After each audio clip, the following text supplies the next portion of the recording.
What's up, Taiwan? I'm Liao with news from here in Taiwan and around the world. Hundreds of people gathered in Taipei to mark the 36th anniversary of the June 4th Tiananmen Square incident. The crackdown by Chinese troops on student democracy protesters left hundreds, possibly thousands of people dead. In Taipei, survivors of the incident, as well as other Chinese activists in exile, took the stage. Attendees also held a candlelight vigil for those who lost their lives. Organizers said the event aimed to push back against repression and authoritarianism. 因为台湾就不是中国的一部分，所以台湾呢，可以在这样一个自由的土地上，可以纪念各种被人权伤害的这样的一个记忆。我们可以呢，帮助中国的老百姓让他们恢复他们曾经发生过的历史的创伤。当然呢，在台湾的这样一个自由的天空与土地之下，所有被集权侵害的人民人权都可以在台湾呢进行所谓的这个民主的恢复，这是一种转型正义，这也是一种修复式的正义啊。The scenes in Taipei were a stark contrast from Beijing and Hong Kong, where security was tightened on the anniversary. Among those marking the Tiananmen anniversary this year is one Hong Konger exiled after participating in the city's 2019 pro-democracy protests. But as Laurel Stewart reports, despite having to leave his home, he's showing how he's found refuge here in Taiwan. Again, Laurel Stewart has the story. This is Fu Tong, an exiled Hong Konger now living in Taiwan. He's guiding visitors at this Taipei exhibition on human rights in his native land.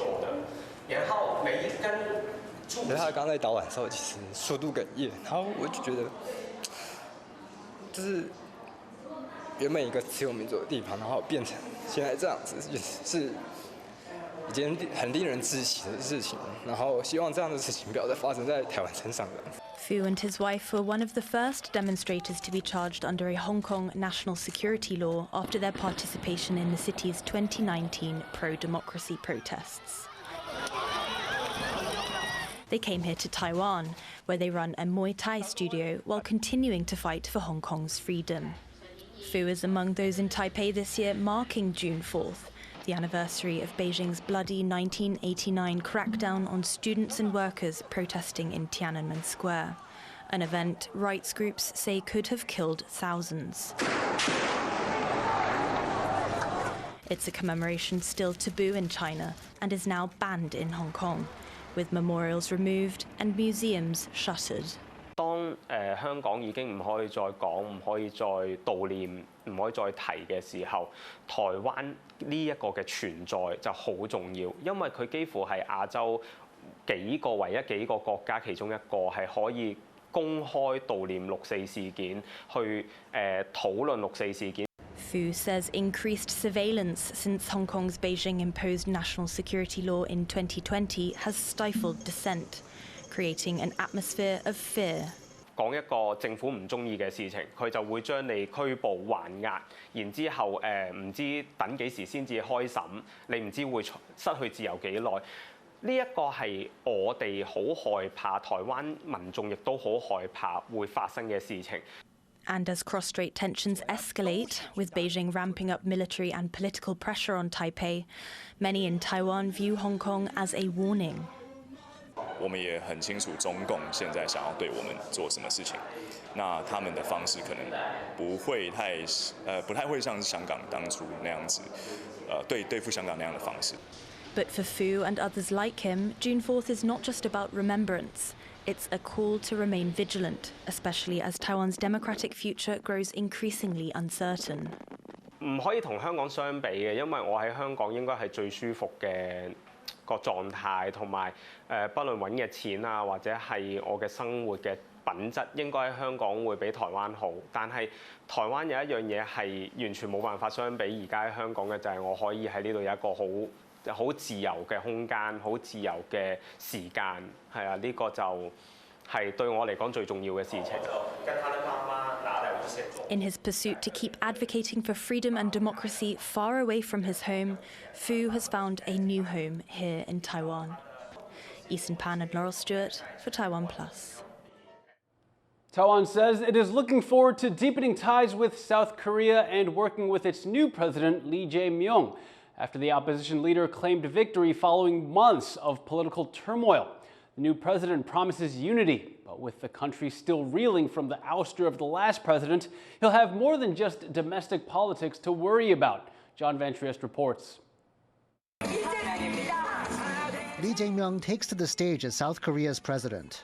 It was a high-stakes three-way election, and Lee's left-leaning Democratic Party clinched it with around 50% of the vote. They won't be the opposition anymore. It's 6 months to the day that the last president, Yoon Suk-yeol, of the rival People Power Party, shocked the nation by declaring martial law. The crisis that followed led to Yoon's ouster. This chaos sparked strong feelings and may have spurred the highest voter turnout in decades, at nearly 80%. Lee has pledged no more jolts. 여러분이 저에게 맡기신 첫 번째 사명, 내란을 확실히 극복하고 다시는 국민이 맡긴 총칼로 국민을 겁박하는 군사 쿠데타는 없게 하는 일. At the headquarters of the main rival People Power Party, subdued supporters clap as their freshly defeated candidate, Kim Moon-soo, makes his own stage appearance. Though the past few months have seen bitter political wrangling, Kim's words are calm. I humbly accept the will of the people. I extend my congratulations to candidate Lee Jae-myung. I will never forget the people's overwhelming support and encouragement. But while the election is settled, the president may find the road ahead far from smooth. He's promised to bring a politically fractured country together, but even some of his supporters say that may not be easy. In this election, which served as a judgment on the insurrection crisis, the opposition should have won by a landslide. So while I'm pleased with the result, the fact that the margin wasn't overwhelmingly large also reminds me that we still face many challenges ahead. There's also the question of North Korea. The president says he'll look for dialogue, coexistence, and even shared prosperity. But how he'll manage that is another matter. And then there's the fact that the economy weighs just as heavily as the recent strife on many voters' minds, something several of them mentioned even before the election results came out. The economy has gotten really bad, and it's not just me, everyone's saying the same thing. I hope the economy improves. Also, the polarization of our society has become too extreme. U.S. tariffs are having a huge impact on us, and with the leadership seat currently vacant, we're in an urgent situation, especially when it comes to things like nuclear plant exports and tariff negotiations. So the South Korean people have given their mandate, but they have expectations that could be tricky for the new administration to meet. Luffy Lee and John Van Trieste for TaiwanPlus. With Lee's presidential victory and his party also holding a clear majority in the country's National Assembly, observers are calling the result a verdict on former President Yoon Suk-yeol's declaration of martial law. To learn more, reporter Adil Brar spoke to Eric Mobrand, an associate professor at Seoul National University. Eric, Democratic Party candidate Lee Jae-myung has won the presidency. What's the initial reaction coming out of South Korea? To an extent, there was little surprise here. It was anticipated that Lee Jae-myung of the Democratic Party would win this election rather comfortably, and sure enough, he did. So in terms of having a winner of the election and a new administration, things went relatively as anticipated. I think that is the top line here. I think there is a bigger story about the historic place of this election coming 6 months after the illegal attempt to impose martial law. We can read this election as drawing a line under that episode. What pledges did Lee make during the campaign, and is he likely to deliver on them? I think a lot of the signaling in this election and many elections in South Korea has less to do with specific policy promises and more to do with the general positioning that a candidate promises to bring. And the kind of promise that Lee and the Democratic Party had was that we will helped to keep Korean government functioning. This was not a radical program. If one looks at the kinds of things that Lee not only has promised in the past few weeks of the campaign, but in the record of his career in politics and administration, he's not somebody who undertakes wildly radical policies. Many of his policies are in fact quite friendly to business and the private sector and the functioning of the market. So there's been a turnover in power after former President Yoon Suk-yeol's martial law declaration. Is his party, the People Power Party, in trouble? We've had basically two major groupings of politicians, two major political parties for decades. 9 years ago, we had an episode where another former president had committed wrongdoing from the same party side as Yoon. That episode really smashed the predecessor to the People's Power Party. Yoon helped to resuscitate their fortunes and give them a bit of a lifeline and governing control, at least through the executive. And then he imploded. And the question is, what happens next? Now, one trend here is that the party did not really separate itself as much from Yoon's attempt at declaring martial law as one might have anticipated. That was Eric Mobrand of Seoul National University. A group of local government leaders have taken their dismay over cuts to regional funding to the very top, Taiwan's cabinet. Earlier, I went to see why they're so unhappy. A battle between Taiwan's central and local governments continues to rage as leaders from so-called blue municipalities gathered at the cabinet to protest a recent decision to cut their funding. This all began at the start of the year when Taiwan's opposition-held legislature made record cuts to the cabinet's budget proposal for 2025. Together, the main opposition Kuomintang and the smaller Taiwan People's Party slashed the proposed budget by a record 7%. They also asked the cabinet to cut $2.1 billion from its own spending. The cabinet recently announced that it would cut the central government's subsidies for local municipalities by about a quarter to comply with that requirement. And that's where we are today.